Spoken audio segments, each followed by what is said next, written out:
ತಿಂಗಳು ಕೊನೆ ಆಗ್ತಾ ಇದೆ, ಯುಗಾದಿ ಬರ್ತಾ ಇದೆ, ನಾವು ಹೊಸ ಸಂವತ್ಸರಕ್ಕೆ ಕಾಲಿಡ್ತಾ ಇದ್ದೇವೆ. ಇದೇ ರೀತಿ ಹೊಸ ಮಗುವಿನ ಬರುವನ್ನು ಕಾಯ್ತಾ ಇರೋ ತಂದೆ ತಾಯಿ ಸಹ ಖುಷಿಯಿಂದ ಇರ್ಬೋದಲ್ವೇ?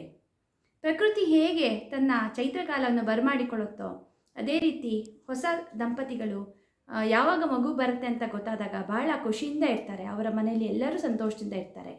ಆದರೆ ಯಾವಾಗ ಆ ಮಗುವಿಗೆ ಅಂಗದೋಷ ಇದೆ ಅಂತ ತಿಳಿದು ಬರುತ್ತೋ ಆಗ ದುಃಖದಿಂದ ಎಲ್ಲರೂ ಖಿನ್ನತೆಗೆ ಒಳಗಾಗ್ತಾರೆ. Doctor Nivedita Hegde, consultant fetal medicine specialist, Sahyadri Narayana multi speciality hospital, Shivamogga. Fetal medicine ಅಂದರೆ ಅಂಗದೋಷವನ್ನು ಕಂಡುಹಿಡಿಯುವಂಥ ವಿಭಾಗ. ಮಗು ಭ್ರೂಣಾವಸ್ಥೆಯಲ್ಲಿ ಇರೋಂತೆಯೇ ಭಾಳಷ್ಟು ತೊಂದರೆಗಳನ್ನು ಕಂಡುಹಿಡಿದು ಅದಕ್ಕೆ ತಕ್ಕನಾದ ಚಿಕಿತ್ಸೆ ಅಥವಾ ಪ್ರಿವೆಂಟಿವ್ ಮೆಷರ್ಮೆಂಟನ್ನು ನಾವು ತೆಗೆದುಕೊಳ್ಬೋದು. ಹೀಗೆ ಒಂದು ದೋಷದ ಬಗ್ಗೆ ಇವತ್ತಿನ ಸಂಚಿಕೆಯಲ್ಲಿ ನಾವು ತಿಳಿದುಕೊಳ್ಳೋಣ. ನಿಮಗೆಲ್ಲರಿಗೂ ವೈದ್ಯ ಕಥನ ಸಂಚಿಕೆ 1ಕ್ಕೆ ಸ್ವಾಗತ ಸುಸ್ವಾಗತ. ಸಾಮಾನ್ಯವಾಗಿ ಕಂಡುಬರುವಂಥ ತೊಂದರೆಯಾದ ಸ್ಪೈನಾ ಬೈಫಿಡಾ ಅಂದರೆ ಬೆನ್ನು ಮೂಳೆಯ ತೊಂದರೆ, ಇದು ಸುಮಾರು 1000ರಲ್ಲಿ 1 ಮಕ್ಕಳಿಗೆ ಉಂಟಾಗ್ಬೋದು. ಇದರಲ್ಲಿ 2 ರೀತಿಯಾಗಿದ್ದು ಕ್ಲೋಸ್ಡ್ ಸ್ಪೈನಾ ಬೈಫಿಡಾ ಮತ್ತು ಓಪನ್ ಸ್ಪೈನಾ ಬೈಫಿಡಾ ಅಂತ ಕರಿತೇವೆ. ಕ್ಲೋಸ್ಡ್ ಸ್ಪೈನಾ ಬೈಫಿಡಾ ಅನ್ನು ನಾವು ಮಗು ಹೊಟ್ಟೆಯಲ್ಲಿದ್ದಂತಲೇ ಅಲ್ಟ್ರಾಸೌಂಡ್ ಮೂಲಕ ಡಯಾಗ್ನೋಸ್ ಮಾಡಲಿಕ್ಕೆ ಸಾಧ್ಯ ಆಗೋದಿಲ್ಲ. ಆದರೆ ಓಪನ್ ಸ್ಪೈನಾ ಬೈಫಿಡಾ ಅನ್ನು ಖಂಡಿತವಾಗಿ ನಾವು ಡಯಾಗ್ನೋಸಿಸ್ ಮಾಡ್ಬೋದು. ಈ ಓಪನ್ ಸ್ಪೈನಾ ಬೈಫಿಡಾ ಇರುವಂಥ ಮಕ್ಕಳಲ್ಲಿ ಸುಮಾರು 8ರಿಂದ 12ನೇ ವಾರದಲ್ಲಿ ಬೆನ್ನೆಲುಬಿನ ಬೆಳವಣಿಗೆ ಸರಿಯಾಗಿ ಆಗಿರೋದಿಲ್ಲ. ಬೆನ್ನೆಲುಬಲ್ಲಿ ರಂಧ್ರ ಇರೋ ಕಾರಣದಿಂದ ಮೆದುಳು ಮತ್ತು ಮೆದುಳು ಬಳ್ಳಿ ಕೆಳಗೆ ಜಾರಿದ್ದು ಈ ರಂಧ್ರದ ಮೂಲಕ ಹೊರಗಡೆ ಬಂದಿರುತ್ತೆ. ಈ ಹೊರಗಡೆ ಬಂದಿರೋ ಭಾಗವನ್ನು ನಾವು ಮೆನಿಂಗೋಸೀಲ್ ಅಥವಾ ಮೆನಿಂಗೋಮೈಲೋಸೀಲ್ ಅಂತ ಕರಿತೇವೆ. ಇಂಥ ಮಕ್ಕಳು ಮುಂದೆ ದೊಡ್ಡವರಾದ ಮೇಲೆ ನಡಿಲಿಕ್ಕೆ ಕಷ್ಟ ಆಗ್ಬೋದು. ವೀಲ್ಚೇರ್ ಬೌಂಡ್ ಚಿಲ್ಡ್ರನ್ ಅಂತ ಕರಿತೇವೆ.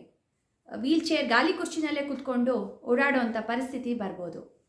ಅಥವಾ ಮೂತ್ರ ಮಾಡಲಿಕ್ಕೆ ಸಹ ತೊಂದರೆ ಇರ್ಬೋದು. ಕೆಲವೊಂದು ಸತಿ ಯಾವ ಪರಿಸ್ಥಿತಿ ಇರುತ್ತೆ ಅಂದರೆ ಮೂತ್ರ ಮಾಡಲಿಕ್ಕೆ ಪ್ರತಿದಿನ ಅವರಿಗೆ ಕೆಥೆಟರನ್ನು ಹಾಕಿ ಮೂತ್ರ ತೆಗೆಯುವಂಥ ಪರಿಸ್ಥಿತಿ ಸಹ ಇರ್ಬೋದು. ಹಾಗೂ ಮೆದುಳಿನ ಒಳಗಡೆ ಹೆಚ್ಚಿನ ನೀರು ತುಂಬಿಕೊಂಡು ಮೆದುಳು ದೊಡ್ಡದಾಗಿ ತಲೆ ದೊಡ್ಡದಾಗಿ ಕಾಣ್ಬೋದು. ಹೈಡ್ರೋಕೆಫೆಲಸ್ ಅಂತ ನಾವು ವೈದ್ಯಕೀಯ ಭಾಷೆಯಲ್ಲಿ ಕರಿತೇವೆ. ಇದರಿಂದಾಗಿ ಮಗುವಿನ ಮಾನಸಿಕ ಬೆಳವಣಿಗೆ ಸರಿಯಾಗಿ ಆಗ್ದಲೇ ಬುದ್ಧಿಮಾಂದ್ಯತೆ ಸಹ ಉಂಟಾಗ್ಬೋದು. ಹಾಗಾದರೆ ಇಷ್ಟೆಲ್ಲ ತೊಂದರೆ ಕೊಡುವಂಥದ್ದನ್ನು ನಾವು ತಡೆಗಟ್ಟೋದು ಹೇಗೆ ಅನ್ನೋದ್ರ ಬಗ್ಗೆ ನಾವು ತಿಳ್ಕೊಳ್ಬೇಕು. ಸಾಮಾನ್ಯವಾಗಿ ಈ ತೊಂದರೆ ಫೋಲಿಕ್ ಆ್ಯಸಿಡ್ ಅನ್ನುವ ಡಿಫಿಷಿಯನ್ಸಿಯಿಂದ ಉಂಟಾಗುತ್ತದೆ. ಫೋಲಿಕ್ ಆ್ಯಸಿಡ್ ಒಂದು ಪೌಷ್ಟಿಕಾಂಶ. ಇದನ್ನು ಗರ್ಭಿಣಿ ಆಗುವ ಮೊದಲೇ 3 ತಿಂಗಳ ಮೊದಲೇ ಶುರು ಮಾಡಿದರೆ ಈ ಸ್ಪೈನಾ ಬೈಫಿಡಾ ಉಂಟಾಗುವಂಥ ಸಾಧ್ಯತೆಗಳನ್ನು ಕಡಿಮೆ ಮಾಡ್ಬೋದು. ಅಷ್ಟೇ ಅಲ್ಲದೆ ಬೊಜ್ಜುತನ ಹಾಗೂ ಶುಗರ್, ತಾಯಿಯಲ್ಲಿ ಏನಾದರೂ ಶುಗರ್ ಬಂದಿದ್ದರೆ ಸಹ ಈ ತೊಂದರೆ ಬರ್ಬೋದು. ಅದೇ ಅಲ್ಲದೆ ತಾಯಿ ಏನಾದರೂ ಫಿಟ್ಸ್ ಅಥವಾ ಎಪಿಲೆಪ್ಸಿ ಅಂತ ಕರಿತೀವಿ, ಈ ತೊಂದರೆಗೆ ಮಾತ್ರೆಗಳನ್ನು ತಗೊಳ್ತಾ ಇದ್ದರೆ ಇದರಿಂದ ಸಹ ಮಾತ್ರೆಗಳಿಂದಾಗಿ ಸ್ಪೈನಾ ಬೈಫಿಡಾ ಉಂಟಾಗ್ಬೋದು. ಹಾಗಾದರೆ ಇದನ್ನು ಡಯಾಗ್ನೋಸಿಸ್ ಮಾಡುವಂಥ ಕ್ರಿಯೆ ಹೇಗೆ? ಇದನ್ನು ನಾವು ಮೊದಲ 3 ತಿಂಗಳ ಸ್ಕ್ಯಾನ್ ಅಂದರೆ ನ್ಯೂಕಲ್ ಟ್ರಾನ್ಸ್ಲೂಸೆನ್ಸಿ NT ಸ್ಕ್ಯಾನ್ನಲ್ಲೇ ನಾವು ಕಂಡುಹಿಡಿಬೋದು. ಅದರಲ್ಲಿ ಕಂಡುಹಿಡಲಿಕ್ಕೆ ಸಾಧ್ಯವಾಗದೇ ಇದ್ದಲ್ಲಿ 5ನೇ ತಿಂಗಳ ಅನಾಮಲಿ ಸ್ಕ್ಯಾನ್ ಅಂದರೆ 18 ವಾರದಿಂದ 22 ವಾರದವರೆಗಿನ ಮಾಡುವಂಥ ಸ್ಕ್ಯಾನ್ನಲ್ಲಿ ಅಲ್ಟ್ರಾಸೌಂಡ್ ಮೂಲಕ ಕಂಡುಹಿಡಿಬೋದು. ಸದ್ಯಕ್ಕೆ ಭಾರತದಲ್ಲಿ ಇದಕ್ಕೆ ಯಾವುದೇ ರೀತಿಯಾದ ಟ್ರೀಟ್ಮೆಂಟ್ ಇಲ್ಲ. ವಿದೇಶದಲ್ಲಿ ಮಗು ಹೊಟ್ಟೆಯಲ್ಲಿದ್ದಂತೆಯೇ ಲ್ಯಾಪ್ರೋಸ್ಕೋಪಿ ಅಥವಾ ಓಪನ್ ಆಪರೇಷನ್ಗಳ ಮೂಲಕ ಸರಿಪಡಿಸುವಂಥ ವ್ಯವಸ್ಥೆ ಲಭ್ಯವಿದೆ. ಆದರೆ ಭಾರತದಲ್ಲಿ ಮಗು ಭ್ರೂಣಾವಸ್ಥೆಯಲ್ಲಿ ಇದ್ದಾಗಲೇ ಟ್ರೀಟ್ಮೆಂಟ್ ಕೊಡುವಂಥ ಯಾವ ಆಪ್ಷನ್ನು ಭಾರತದಲ್ಲಿ ಇಲ್ಲ.